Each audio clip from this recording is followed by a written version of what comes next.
Hello, everybody. Welcome back to the final story from Myths Every Child Should Know, my mother's childhood book. We have gone through so many stories, so if you haven't listened to the videos yet, you may want to do so after this one. The air conditioning is on, so you're going to hear some background noise. It's very hot. Okay, so the Chimera, we've read that, the Golden Touch, the Gorgon's Head, which is Medusa's story. And the Golden Touch is Midas's, King Midas. The Miraculous Pitcher, the Paradise of Children, which is like Pandora's Box, the Cyclops, the Argonauts, which is the longest story. It's like 3 hours. I've put it in a separate playlist. How Odin Lost His Eye. I like that one very much. The Quest of the Hammer, which I just recorded, so it will be going up shortly. And then this one will. And this will be the Death of Balder, which is the very last story. All of these stories I will be putting into a playlist under the Myths Every Child Should Know heading. And I think I'll be putting them in order as well. And then I will link them to the end of this video, I believe.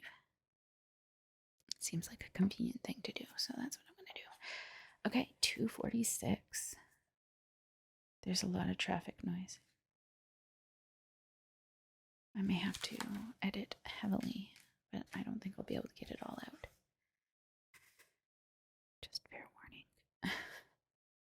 Okay. Yeah, this is a very short story. The Death of Balder. There was one shadow which always fell over Asgard. Sometimes in the long years, the gods almost forgot it. It lay so far off, like a dim cloud in a clear sky. But Odin saw it deepen and widen as he looked out into the universe. And he knew that the last great battle would surely come, when the gods themselves would be destroyed and a long twilight would rest on all the worlds. And now the day was close at hand.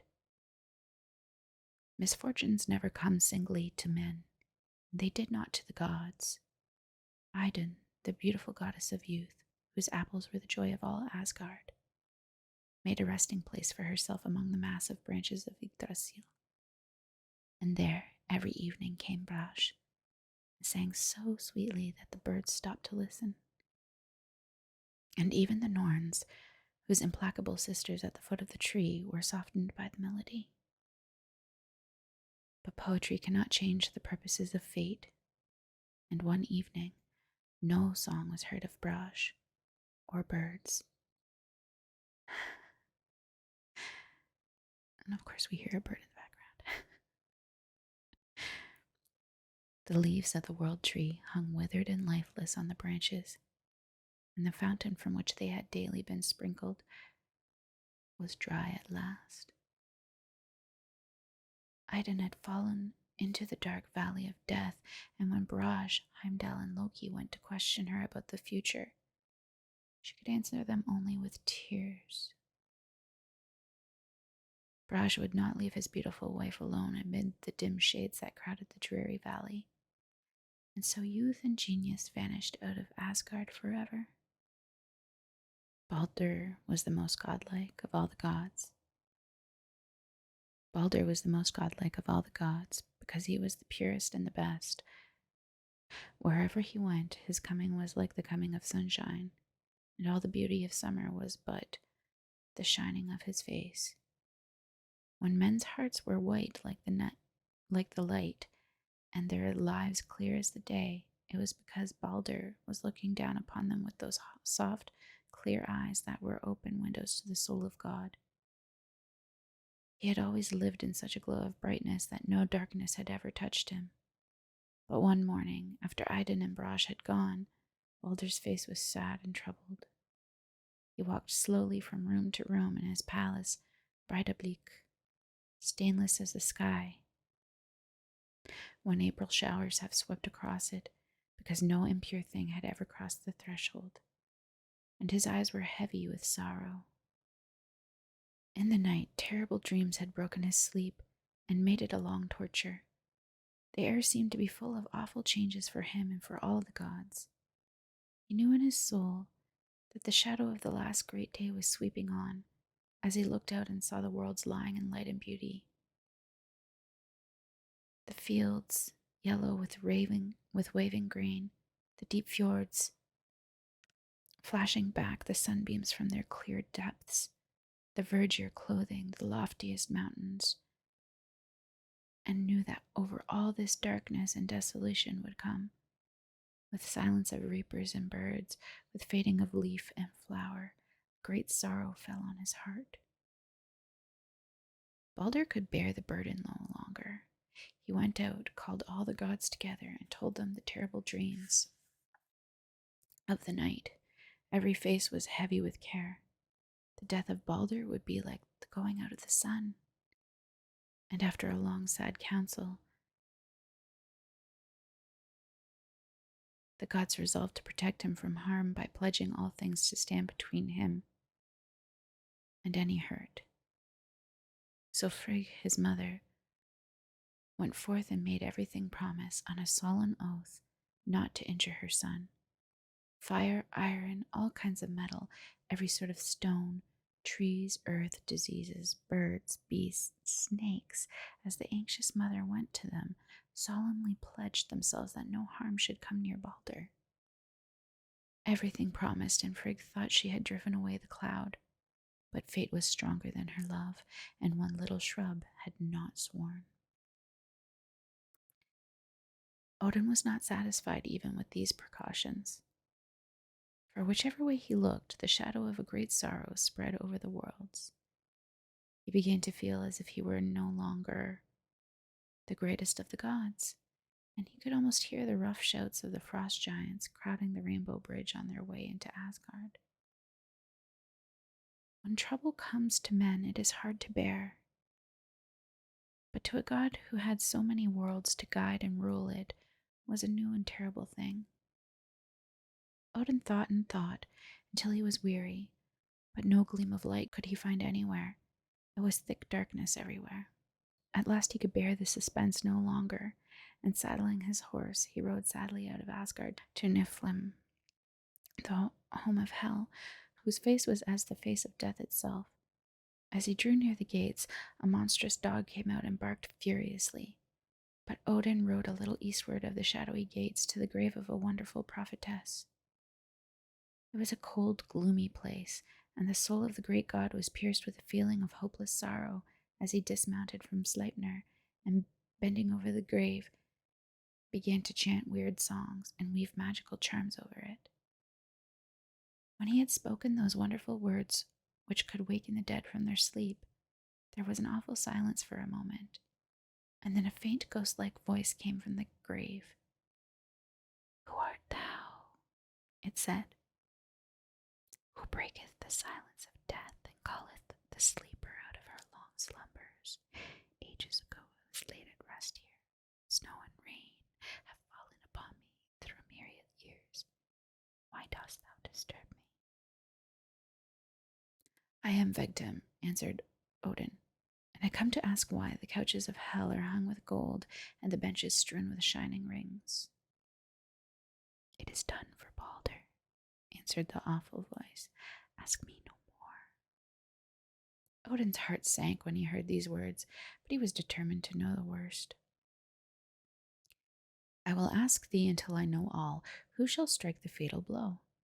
"If I must, I must," moaned the prophetess. "Oder shall smite his brother Balder and send him down to the dark home of hell.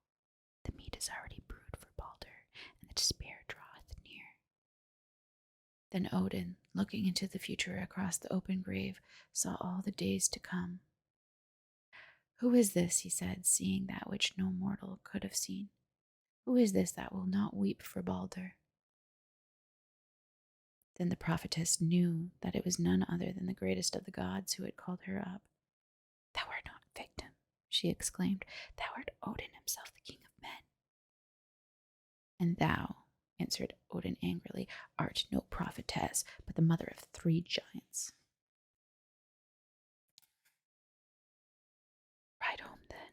exult in what thou hast discovered," said the dead woman. "Never shall my slumbers be broken again until Loki shall burst his chains, and the great battle come." And Odin rode sadly homeward, knowing that already Niflheim was making itself beautiful against the coming of Balder. The other gods, meanwhile, had become merry again, for had not everything promised to protect their beloved Balder?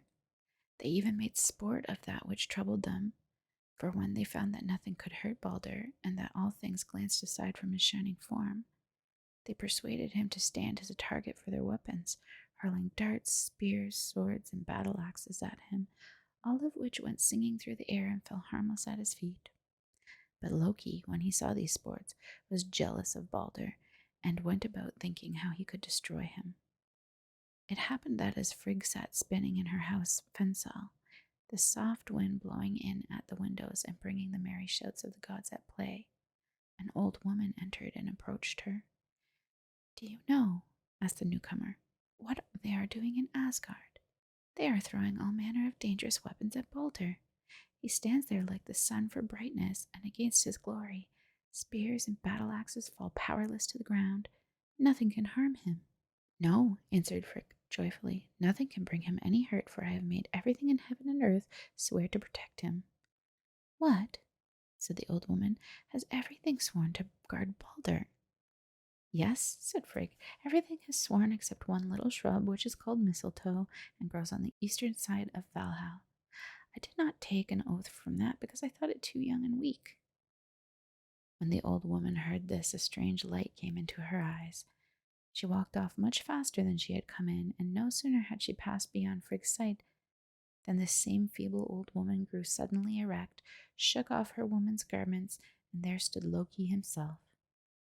In a moment he had reached the slope east of Valhall, had plucked a twig of the unsworn mistletoe, and was back in the circle of the gods, who were still at their favorite pastime with Balder. Hoder was standing silent and alone outside the noisy throng, for he was blind. Loki touched him. "Why do you not throw something at Balder?" "Because I cannot see where Balder stands, and have nothing to throw if I could," replied Hoder. "If that is all," said Loki, "come with me. I will give you something to throw and direct your aim." Hoder, thinking no evil, went with Loki and did as he was told. The little sprig of mistletoe shot through the air, pierced the heart of Balder, and in a moment the beautiful god lay dead upon the field. A shadow rose out of the deep beyond the worlds and spread itself over heaven and earth, for the light of the universe had gone out. The gods could not speak for horror.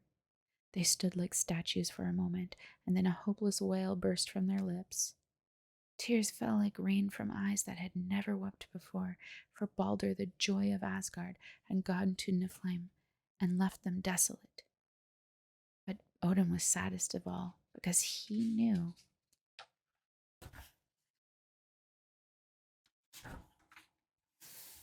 the future, and he knew that peace and light had fled from Asgard forever, and that the last day and the long night were hurrying on.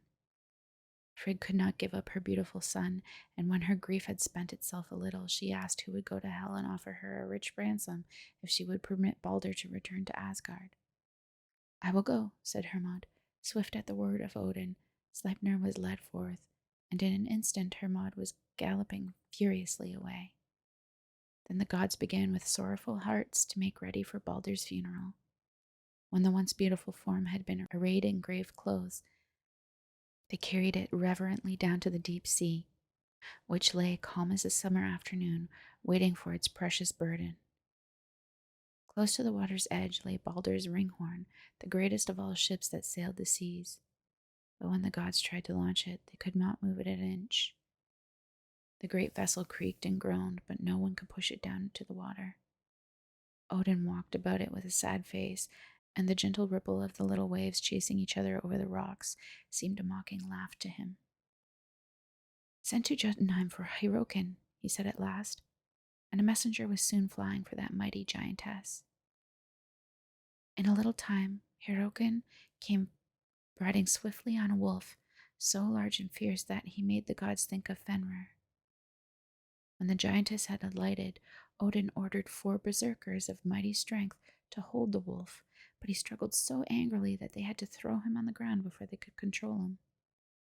Then Hirokin went to the prow of the ship and with one mighty effort sent it far into the sea, the rollers underneath bursting into flame, and the whole earth trembling with the shock.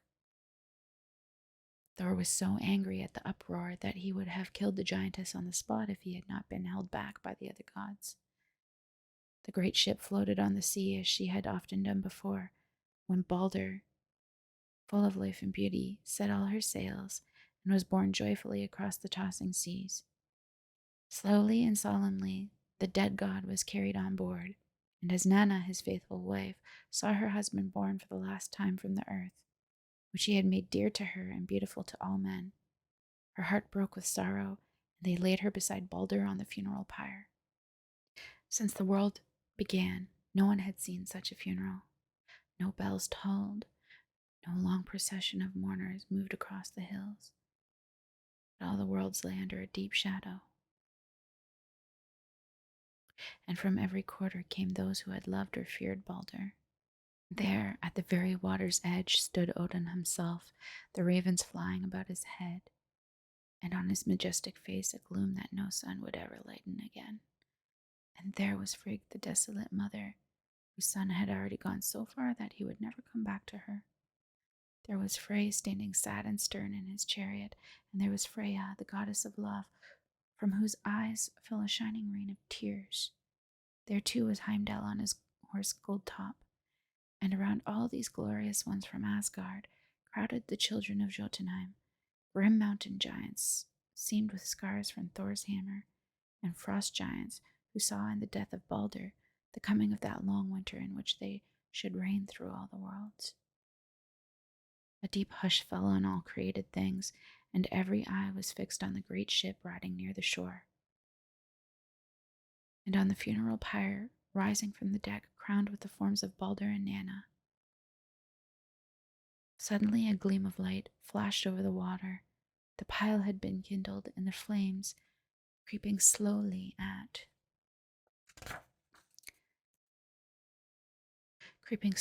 first, climbed faster and faster until they met over the dead and rose skyward. A lurid light filled the heavens and shone on the sea, and in the brightness of it the gods looked pale and sad, and the circle of giants grew darker and more portentous. Thor struck the fast-burning pyre with his consecrating hammer, and Odin cast it into the wonderful ring of Draupnir. Higher and higher leaped the flames, more and more desolate grew the scene. At last they began to sink. The funeral pyre was consumed.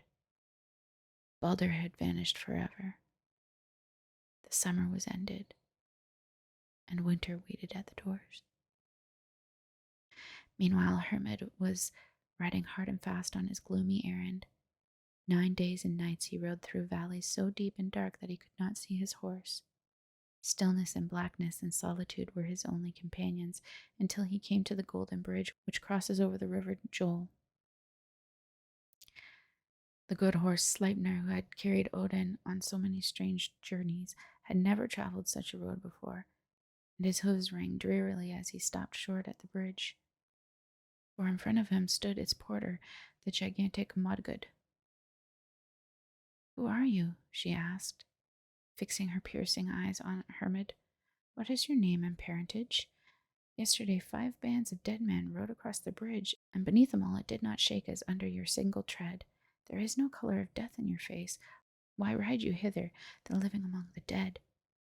"I come," said Hermod, "to seek for Balder. Have you seen him pass this way?" "He has already crossed the bridge and taken his journey northward to Hel."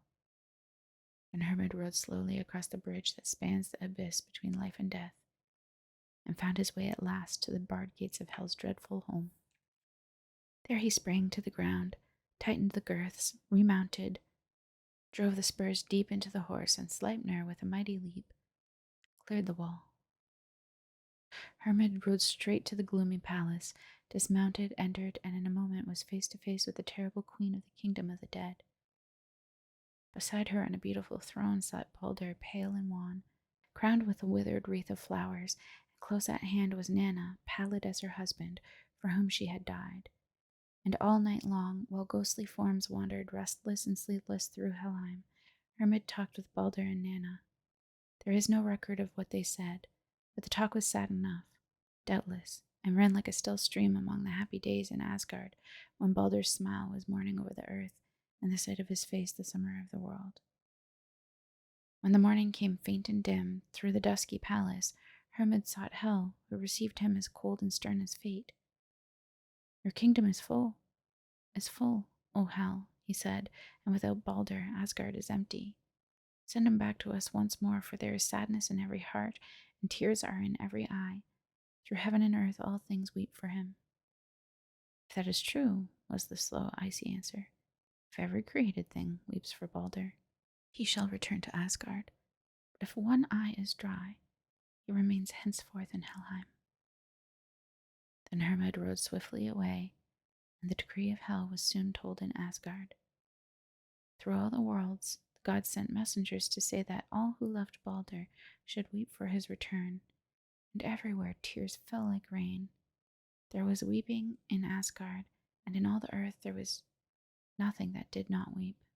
Men and women and little children, missing the light that had once fallen into their hearts and homes, sobbed with bitter grief.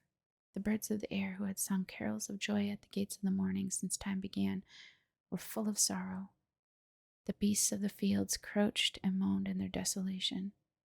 The great trees that had put on their robes of green at Balder's command sighed as the wind wailed through them, and the sweet flowers that waited for Balder's footstep and sprang up in all the fields to greet him hung their frail blossoms and wept bitterly for the love and the warmth and the light that had gone out. Throughout the whole earth there was nothing but weeping, and the sound of it was like the wailing of those storms in autumn that weep for the dead summer as its withered leaves drop one by one from the trees.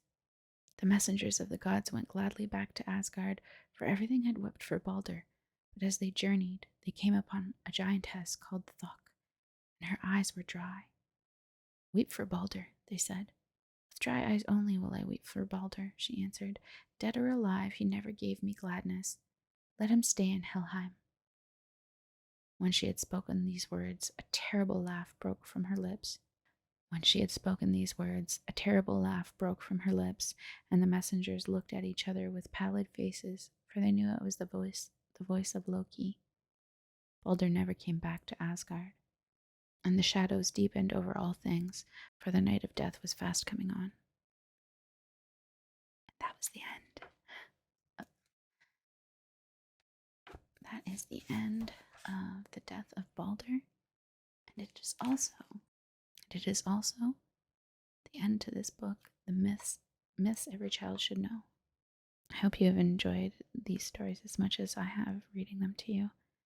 I think next we will start the book from Grimm's Fairy Tales, which is another book.